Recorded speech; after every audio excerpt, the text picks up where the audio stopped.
मध्यरात्री झालेल्या मतदानानंतर लोकसभेत वक्फ दुरुस्ती विधेयक मंजूर. विधेयकाच्या बाजूने 288 तर विरोधात 232 मतं. विदर्भात धडाडणार एकनाथ शिंदेंची तोफ. आभार दौऱ्यानिमित्तानं शिंदे आज यवतमाळमध्ये जाहीर सभा देखील घेणार. आजारपणाचं कारण देत अजित पवारांच्या बीड दौऱ्यात धनंजय मुंडेंची दांडी. तर मुंबईतल्या फॅशन शोमध्ये धनुभाऊंनी लावली होती हजेरी. महावितरणनं केलेल्या वीज दर कपातीला महाराष्ट्र वीज नियामक आयोगाकडनं तात्पुरती स्थगिती. महावितरणकडनं महाराष्ट्र वीज नियामक आयोगाकडे याचिका. याचिकेनंतर MERCकडनं तात्काळ स्टे ऑर्डर.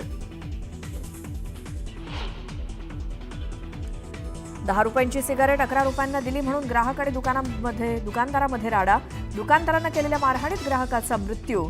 नवीन नाशिक परिसरातली धक्कादायक घटना.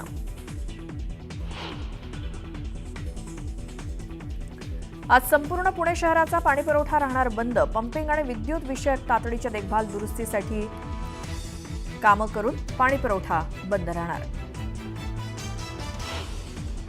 विदर्भात वादळी वाऱ्यासह गारपिटीचा इशारा. हवामान खात्याकडून ऑरेंज अलर्ट जारी. तर उर्वरित राज्यामध्ये येलो अलर्ट. गुजरातच्या जामनगरमध्ये लढाऊ विमान कोसळलं. विमान कोसळल्यानंतर सुवर्णदा गावाजवळ लागली आग. प्लेन क्रॅश नंतर अधिकाऱ्यांकडून घटनेची माहिती. अमेरिकेचे अध्यक्ष डोनाल्ड ट्रम्प यांच्याकडून नव्या करांची घोषणा. भारतालाही धक्का देत लावला 26% कर. जगभरातल्या व्यापारावरती होणार मोठा परिणाम.